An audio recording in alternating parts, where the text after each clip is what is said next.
Hello, my name is Henrik Arnstad and I'm a captain of the Stockholm company of Longbow archers, the Sagittarii Holmiae.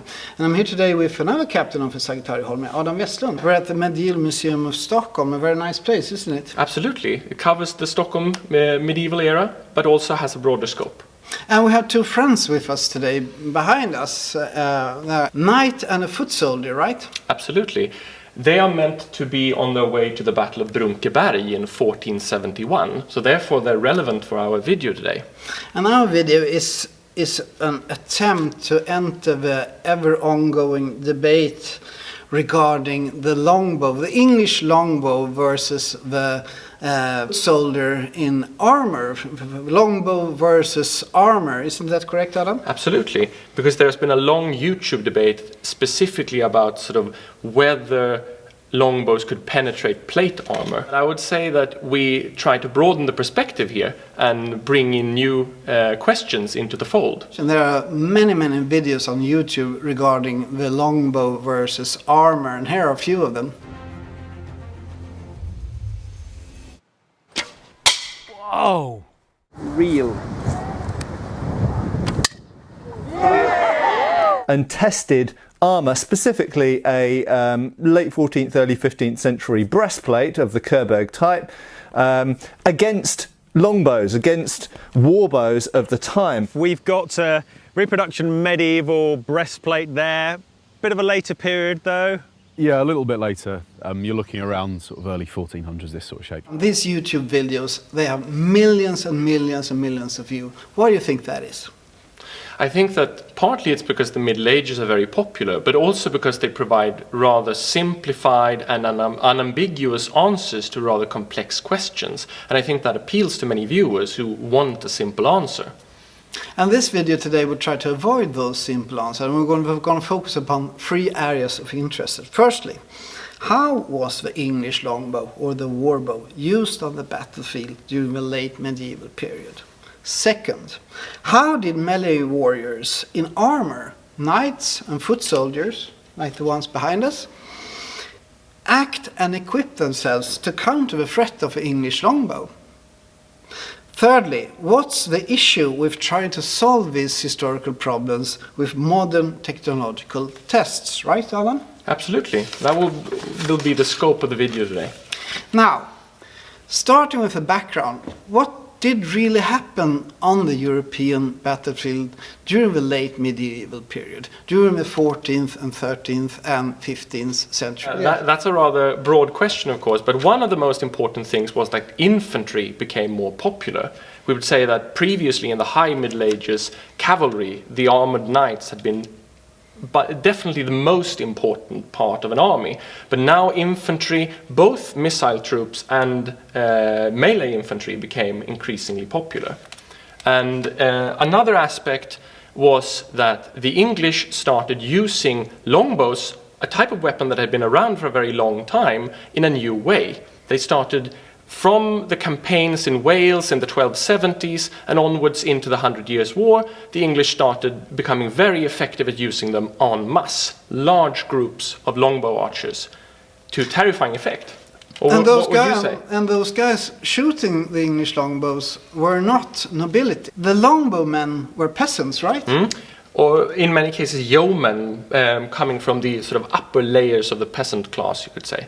Was very common. And during the 14th century, for example, in England, when they saw the potential of this weapon, they even started creating new laws saying that all men had to train with a longbow so that they would create a pool of competence within the country.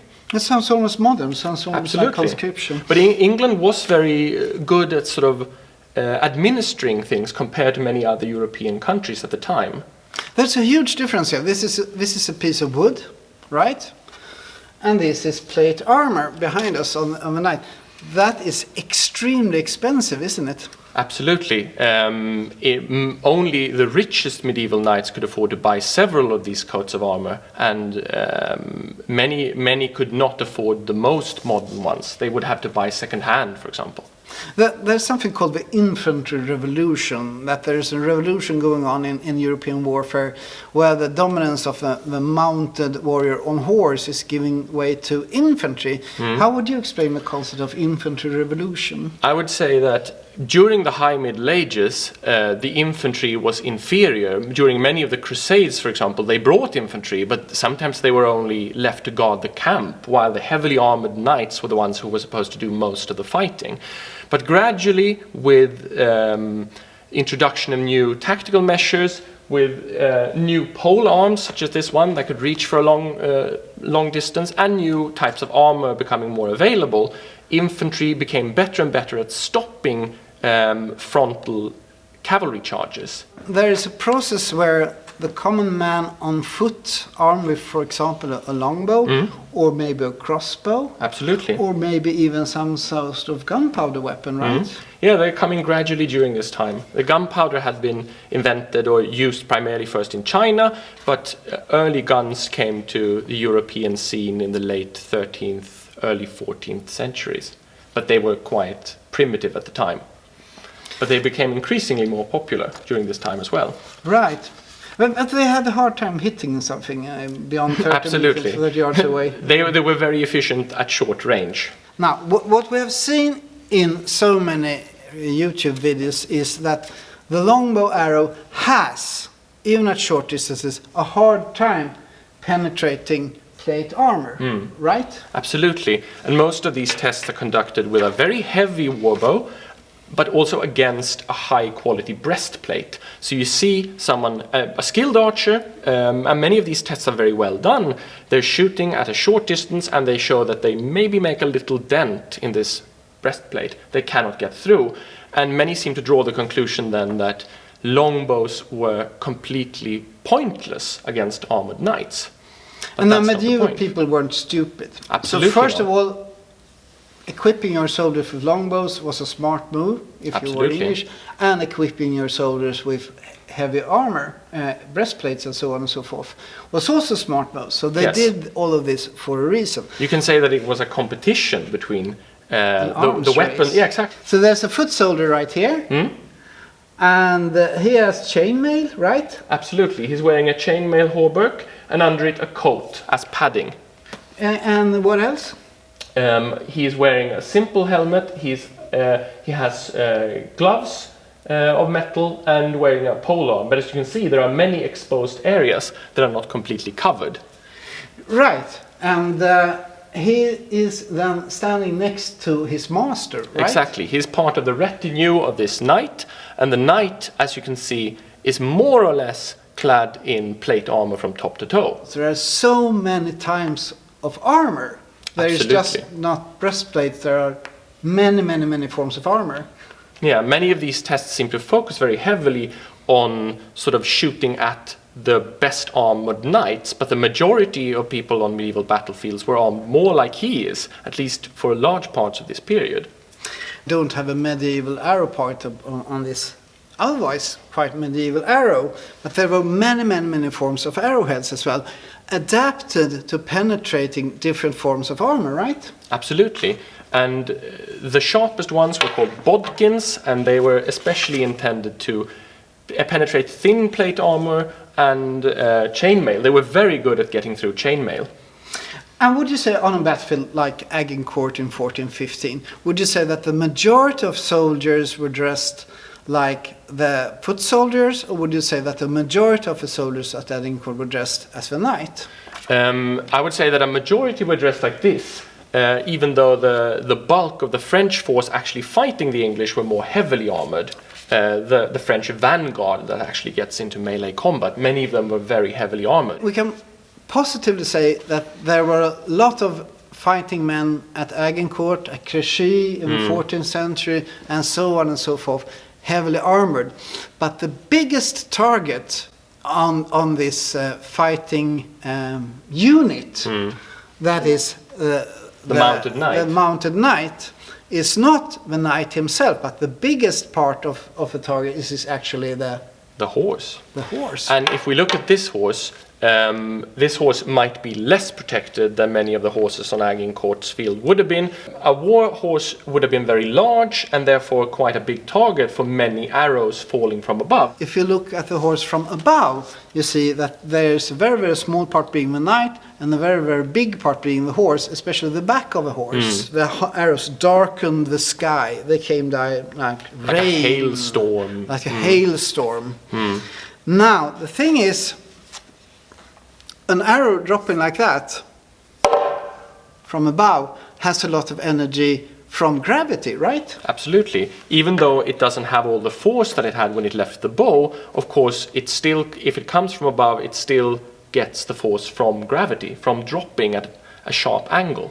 And it comes down on the horse. Now, in the debate regarding Volifi, it has been claimed that we don't have any sources saying that the archers really shot volley fire. Exactly. That is up in there and down like that. It has but been you have found images, right? Absolutely. I have found several images, both from France, but also from the Scandinavian area, for example, showing volley fire from both longbows and crossbows. So there are a few examples. Right in these sources, in the medieval period, describes the panic of the horses. There was panic, the horses became uncontrollable, they ran off in the wrong direction, and they threw the riders off the saddle, right? Absolutely, and this happens at Agincourt because one of the parts of the French battle plan is to send forth heavily armored cavalry to try to distract or take out the archers positioned on the English flanks. But they never reach the English archers because their horses go wild once the heavy arrow fire begins. So many of the horses turn, they run into the other parts of the French army, or they throw their riders. And you didn't need to kill the horse even to destroy the impetus of the onslaught. The debate has been mostly regarding, do the longbow or warbow arrow penetrate plate armor? And we have spoken about why that may be actually the wrong kind of question, considering different things. But there's another aspect of the matter, and that is the sheer impact of a longbow arrow hitting armor, right? Exactly, and I feel that is brought up even less commonly because some of these other videos have discussed some of the points we brought up, but this is almost never mentioned. That you had some interesting statistics, right, regarding the impact of a longbow arrow. Exactly. Tests made by longbow expert Mike Loads shows that the force of a longbow arrow hitting someone at a close distance equals 100 kilograms, or up 60 pounds to 300 pounds of impact power. On short distance, On a short distance. Now, this can be equal to hitting someone with a sledgehammer. Pow. Absolutely. So, whether my arrow penetrates poor Adam here when hitting him with a sledgehammer or not may not be the important thing. The important thing is it's not very pleasant to be struck by a sledgehammer 10 times, 20 times, maybe 100 times. I've never tried it, but I would guess so. Exactly. Sometimes a penetration would occur, but that was not necessary to disable a warrior on the battlefield. Absolutely. You could severely injure him, you could knock him off his horse if he was mounted, or you can just cause considerable pain and distraction. Because that's another important aspect of this. It's not just about taking out the individual warrior either, because you also disrupt formations when people are injured or hurt or they're pummeled by these heavy arrow shots. They become disordered, and when they actually reach the melee, they're at a huge disadvantage. Exactly. And that happened at Agincourt as well. It's said that the arrows threw men off their feet. An arrow could throw a man off his feet, as well as throwing him off a horse at close distance, but still. Now, weakening an attacking enemy, thousands and thousands of knights, men-at-arms, foot soldiers, and so on and so forth, by these constant blows of trauma blows. A blunt trauma Exactly. against their armor. Is maybe more important than actually penetrating the armor. Especially in the example of Agincourt, when what happens is that the advancing French vanguard is broken up into small disorganized cliques or groups that get destroyed when they reach the English line, and they even get attacked by the archers once they have finished shooting their arrows, because they take their mallets that they've used to put stakes in the ground, and they start attacking with these heavy, large hammers, basically. So first sledgehammer, hammer, arrows, and then sledgehammer. Yeah, two types of sledgehammer. Exactly. Now, having said this, of course, we know that sometimes longbow arrows did penetrate and cause wounds that way as well. If we have a look at the knight behind us, you can see that there's he's vulnerable right here, right? Absolutely. And by the shoulder, you can see it also at the throat there. Maybe you can see a little chainmail up there. And even though many of the knights at Agincourt would be even more heavily armored than this man, there will always be gaps, because if you shoot thousands and thousands and thousands of arrows, some of them will find visors, for example, and we even have that mentioned in French and English chronicle sources. I think it's the Gesta Henriki Quinti, which is one of the best sources we have, that mentions that the French knights were worried about the heavy arrow fire penetrating the visors or the sides of their helmets, because those parts were weaker. And Henry V himself was struck by an arrow in the face. Earlier, yeah, in the Battle of Shrewsbury, when he was young, and he didn't die, which would suggest that this arrow might have skidded off something or gone through something else first, because otherwise it would probably gone through his entire face. But this was definitely the case. If you look at the knight behind us, you can see that he has his visor up, but still, if he would wear it shut down, there would still be a slit for his eyes, right? And he is also wearing a helmet that is a tad more modern, since he's supposed to be in 1471. His helmet is a bit more modern than most of the bassinets that were worn by knights on the battlefield of Agincourt, and they had more exposed visors with air holes, for example. Now, if you strike someone with an arrow at, could you hold the longbow, please, Adam? Yes. If this is a plate armor, and this is a longbow arrow, and it strikes exactly at 90 degrees angle at the breastplate, it could penetrate even thicker breastplates. It's possible. There is some discussion, as you may know, but it is plausible, considering that the plate mail itself is of different quality on different knights. And different thickness as well. Exactly. Some knights have thin armor of poor quality, thin breastplates, while others have thick plate mail breastplates of better quality. And there are also mechanisms for deflection, right?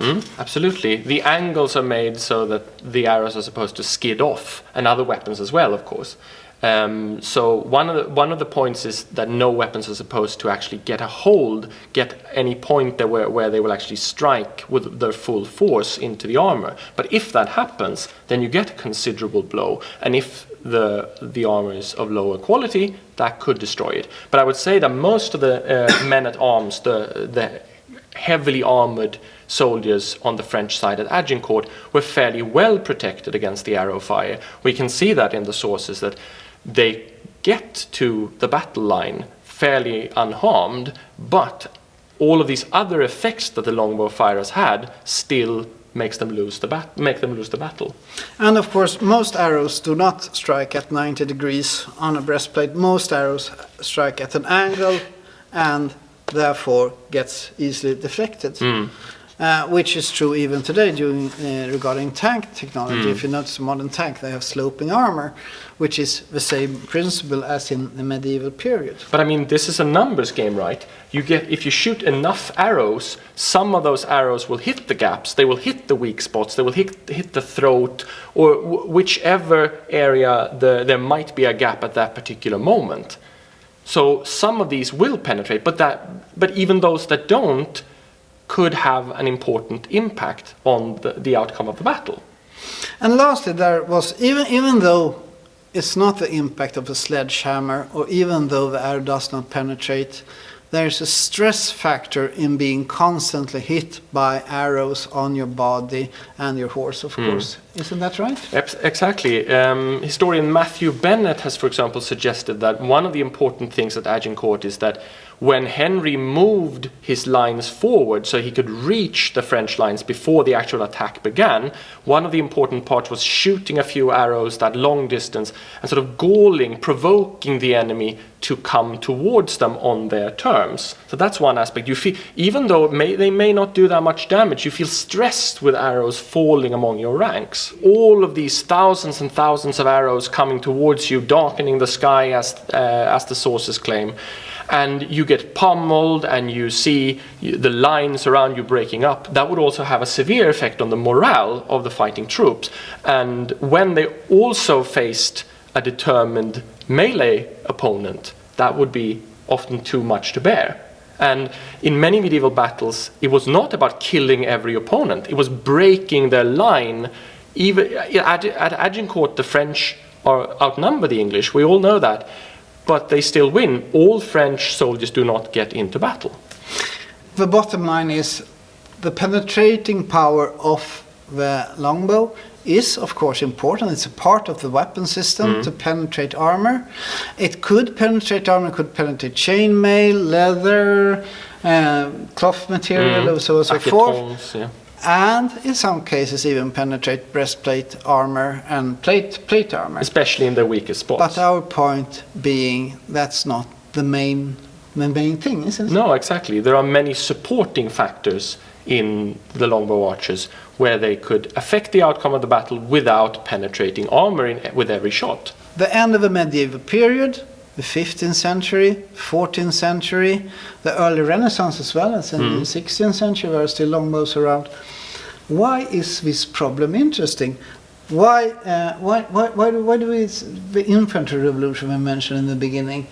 One can also say that this is actually the end of the medieval period due to the longbow and the crossbow and the firearms. Exactly. That's one of many aspects that ends the medieval period, and maybe this has sometimes been underestimated because all of these new weapon systems, together with more powerful melee infantry, coming to Italian and Swiss mercenaries later, they would make the knight obsolete. The role of the knight on horseback became less and less important. And already at this point there had been a long period of time when the old feudal system, which the knight was part of, had gradually crumbled and been replaced by more complex new systems, leading into what we usually call the Renaissance. And of course all of these things overlap. History is never the case of someone waking up one morning and realizing it's the Renaissance. But it also has social consequences, it has economical consequences, and it has political consequences for Europe. The end of a feudal system, feudalism, as Karl Marx would have said.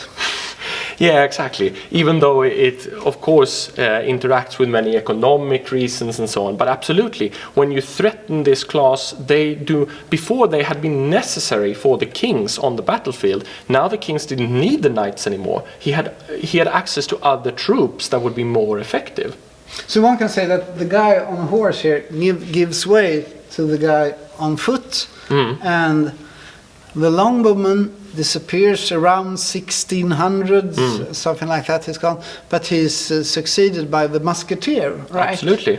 And you can also see the last knights, the last very, very, very, very heavy plate armors disappearing around the year 1600. Because I would say the 1650s. Yeah, the Battle of Warsaw, it has been called. There are of course regional differences, but I would say in Western Europe they're mostly obsolete by 1600, and then there has been a long time when armors have tried to make the armors heavier and heavier to counter these new weapons that oppose them. And there were some breastplates which actually could stop a speeding bullet, right? Absolutely. There were even tests done during the late medieval period. The word bulletproof comes from firing a handgun at short distance, and the dent that it made in the armor proved that the armor had been tested against such weapons. It was bulletproof. These millions, longbow versus plate armor, They have millions and millions and millions of views. I would also like to underline the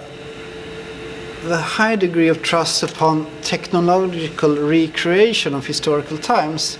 That somehow we can recreate a medieval longbow. We don't know how medieval English longbow looked like because we don't have any. No. There are no archaeological material at all of medieval English longbows. The only one we have is from the 1500s, the 16th century, from a Mary Rose. So we don't know what the longbows were like, and we don't know what the breastplates were like. Really, we're pretty much. We have some archaeological evidence, but we don't have the full variety and scope. We don't have the overview of like how many would have which gaps on a specific battlefield and so on. We can only draw wide statistical conclusions regarding that. So there's a high degree of trust upon trying today to build a medieval breastplate, mostly from modern steel, which is very different from medieval steel, I suppose. But there are, of course, people who do it more accurately. But even so, I think that it's hard to isolate it from the context within